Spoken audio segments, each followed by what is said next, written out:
This is the iPhone 13 versus the iPhone 12s. It's the iPhone you want versus the iPhone you're probably gonna get.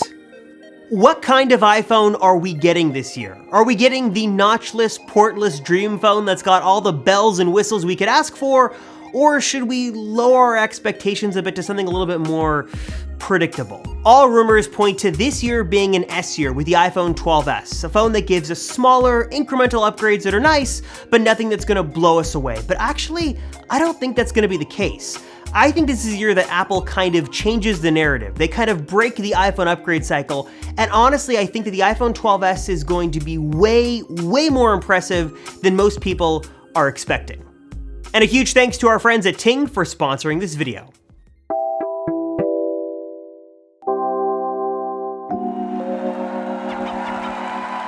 Welcome to the 2009 Worldwide Developers Conference. We have an amazing week planned for you. So I want you to sit back and relax and pretend that you're in the audience in 2009, 12 years ago, when the iPhone 3GS made its debut. Now, by now, the iPhone was already a sensation. The iPhone 3G had been released and kind of fixed some of the issues of the original iPhone, mainly the price. And now we have the third iPhone, the one that looks like the 3G, it acts like the 3G, but it is not the iPhone 3G. This is the iPhone 3GS, the S in this case standing for speed, that brought a lot of processor improvements, a lot of changes under the hood. It had a compass, it could record video, a lot of small and big kind of hallmark features put together to make this an incremental upgrade and introduce us to an S-year iPhone. This would be kind of the beginning of a narrative, a sort of tick-tock cycle, where one year we saw a big design overhaul, lots of brand new flashy headline features like the iPhone 4, and then a year like the next with the 4S that was smaller, incremental, under-the-hood improvements that were still nice and all, but nothing that was gonna be as flashy as the year prior. And this continued for many years after with the 5, the 5S, the 6, the 6S, the 7, and then Apple changed everything because there was no 7S, there was no 8S, there was the iPhone 8, and then the real headline, the iPhone 10, the iPhone that kind of changed everything, that was so far ahead of what Apple had been doing before that they had to skip a bunch of numbers and start all over with the new iPhone 10. The iPhone 10 was truly revolutionary. It brought tons of new features, but it also kind of changed the narrative in terms of the iPhone lineup. There was no longer a big year and an S year. Things kind of got a little different and a little more complicated after that because we had the 10S and the 10R, the 11 and the 11 Pro, the iPhone 12 lineup that ranges from the 12 mini all the way to the 12 Pro Max. Apple is now sort of selling 4 flagship iPhones. The iPhone lineup has gotten more diverse and more complex than it ever has been before, and now it's kind of changed up everything that we're expecting, and it's making it harder to kind of predict what's going to be coming next. Which brings us back to kind of our original question. Is this going to be an S year with the 12S, kind of smaller, under the hood, incremental upgrades that are nice and all, but not too flashy? Or is this the year of the iPhone 13? Big, bold design changes, lots of changes inside and out, and a year to really get excited about. And honestly, I just really don't think it matters because the name, the S name, the whole idea of an S year, it doesn't really matter anymore. Now let me kind of explain by asking you this question.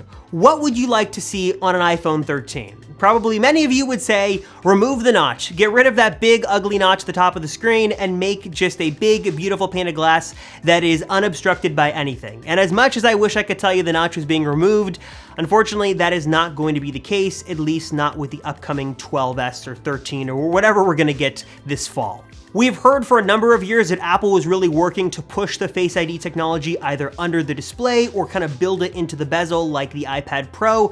And although we know this is possible and Apple is working on it, we just don't expect it to happen with this next version of the iPhone. We've heard kind of increasing rumors that this is going to happen and Apple is hard at work at this. In fact, we actually just saw a rumor just this past week that said that there is a prototype floating around Cupertino that has kind of a thicker forehead and chin and really hides the Face ID internals inside of that bezel instead of having a notch at the top, which I know is probably the preference for most people, but unfortunately, again, I just gotta tell you straight, that's not what's gonna be on this next iPhone. What we are expecting expecting is a bit of a smaller notch. It's the step in the right direction.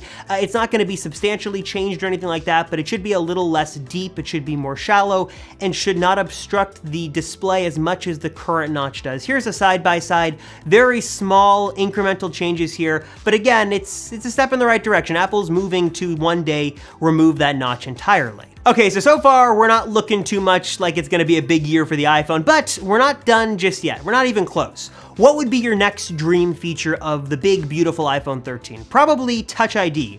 Whether it's built into the power button or it's built under the display, you wanna have two sets of biometric technologies to be able to use to unlock your phone. And luckily enough, from what we're hearing from the rumor mill, Touch ID is making a return with the iPhone 12s, iPhone 13. It's coming this year, no matter what you call the phone, and this should be a really big hallmark feature that many have long been waiting for. I know this rumor has kind of gone back and forth for a little while now, but we are hearing from many credible analysts that yes, this is happening this year. Touch ID will return under the display. Not sure if this is gonna be an optical fingerprint reader, probably most likely gonna be optical, or it could be ultrasonic or some new type of technology, but Touch ID will return into the display and should be a new feature of this year's iPhone. So yeah, things are looking up. Touch ID is making its return. Back on track. We're excited for the next iPhone. Before we continue, I have a hunch that you're probably paying way too much for your mobile data. Maybe you're at home, you're not going out much, you're really not using a lot of mobile data. Well, you're definitely overpaying. And even if you are a heavy mobile data user, chances are you're probably still overpaying. Do yourself a favor and ditch those contracts and sky-high bills by switching over to Ting Mobile. You're getting access to fantastic nationwide LTE and 5G coverage, award-winning customer service, and plans that are flexible and really built for you, which you can check out for yourself at tac.ting.com. Check out the Set 5 plan. You're getting unlimited talk, text, and 5 gigs of data for just $25 a month. This is a fantastic deal and more than enough for most people these days. The best part of all this is that it's super simple to switch to Ting. You can keep your phone number, the data on your phone. It's really just a matter of popping out the SIM you've got and putting in the new one that Ting's gonna send you, and you're up and running in a matter of minutes. But there's even more good news. If you sign up at the special link down below or at tac.ting.com, you're gonna get $25 of Ting credit, which should basically make your first month's bill next to nothing, or depending on your plan, could make that bill totally free. And also, if you just want to double check that your phone works, most likely it will, there's a great tool on the Ting website which will help you do just that. So don't put this off any longer. Start saving your hard-earned money today by cutting down that phone bill and switching over to Ting. You can learn more and check out everything that Ting has to offer at tac.ting.com. Of course, that link is going to be included right down below as well. And it's just kind of an eye-opening experience to see how much money you can save while still getting access to everything that really matters most when it comes to your cell service. Ting is awesome. Highly recommend you check them out today at the link right down below. Other things you'd want from the higher-end iPhone 13, bigger battery, better processor, better performance. You want power, performance, battery life, you want it all. And that should also be coming to the 12s this year as well. We're expecting Apple to debut the A15 processor inside. It's gonna be more powerful, it's gonna be more efficient, it's gonna be just an absolute beast of a processor. And we're also hearing rumors that Apple could introduce a vapor chamber cooling system to keep this processor and all the internals inside cool, running as efficient as possible, and being able to kind of maximize power and efficiency out of the processor and all the components inside of the iPhone. So yes, the new iPhone should be more powerful, and we're also hearing the iPhone itself should get a little bit thicker, which means a bigger battery should be going inside all of the new iPhone 12s models as well. Another big one for many is a high refresh rate display. You gotta compete with the Android flagships, and I think the iPhone 13, that hallmark iPhone, should have a 120Hz ProMotion display. Well, some more good news. This S-year iPhone, the one that's supposed to be kind of the small one, the 12S, this is supposed to have the long-awaited ProMotion display. So at least the Pro models of this new iPhone, the 12S Pro, should have the 120Hz ProMotion displays built in, something many, again, have long been waiting for, and you can finally take advantage of on these new iPhones coming in just a couple of months. So along with that ProMotion technology, new rumors from Max Weinbach also suggest the iPhone 12s or the iPhone 13 could have an all-new always-on display thanks to that new LTPO backplane display technology. Now keep your expectations a little more realistic. Max Weinbach says it's not going to be super customizable, but a lot more similar to the Apple Watch. So you'll be able to see the time, maybe the date and the weather, battery life kind of at a glance, and also notifications as well as they kind of pop in. So if you're tracking with me here, this 12S, the iPhone that is not supposed to be all that exciting, already has built-in Touch ID, it has the ProMotion displays, it's supposed to have a bigger battery, a better processor, more powerful. What's so bad about this 12S again? Because I don't really understand. But again, we're not done just yet. Let's talk cameras. Now, obviously, this is one area where many would love to see big year-over-year improvements. And Apple does do a lot to kind of upgrade the cameras in their iPhone every year, whether it's through software or hardware. And what we're expecting with the iPhone 12S is kind of a mix between the two. What we're hearing from the rumor mill is that the LiDAR sensor that's built into just the Pro-end iPhones, the 12 Pro and Pro Max, should be moving down the line to all of the iPhones. So the 12S Mini through the 12S Pro Max should all be getting a LiDAR sensor built in. Same for the sensor shift stabilization technology. This is a Pro Max feature that is only in the highest end iPhone. That should also be moving down the line as well. We're also hearing the Pro phones next year will be the same. So they'll have the same telephoto lens. They'll have the same larger main sensor. They should be kind of back in line to being the exact same phone spec for spec.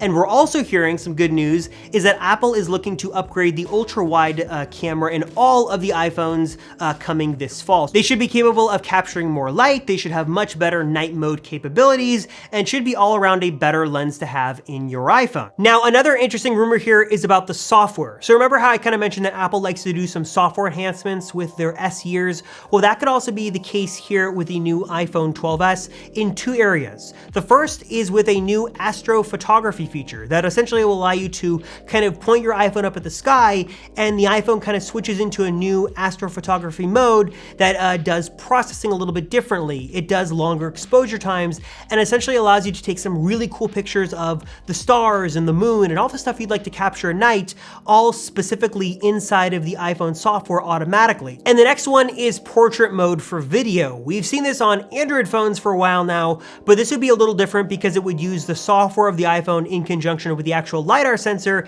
in order to make this portrait video effect supposedly look really, really cool. Another interesting tidbit we're hearing from Max Weinbach is that you can shoot this portrait video and then go in after the fact in editing and adjust the blur or the depth of field. So you can make it a little more blurry, a little less, depending on how you're feeling when you edit, allowing you to have kind of ultimate control over that final video and how that portrait video looks as you kind of export it and share it on social media and stuff like that. Two really cool software additions that could be coming in the next iPhone 12s. Thanks to some new rumors that I hope become real because it'd be very, very cool to see. So if you take all this stuff and add it together, I just don't see how this 12S iPhone isn't supposed to be a big deal. Because for many, these are the features they've been waiting for. They've been waiting for Touch ID. They've been waiting for improved cameras. They've wanted the faster processor. Many just want that ProMotion display. This seems to be a bigger upgrade than we've seen in years past. And I just don't think that S name, that S connotation, does this phone a justice. I think what we've learned from Apple over the years, especially the past couple of years, is that they do things on their own timetable. They introduce features when they deem it is appropriate. They're usually not the first to jump on a bandwagon, but they jump on when they're ready to contribute something and they've perfected it.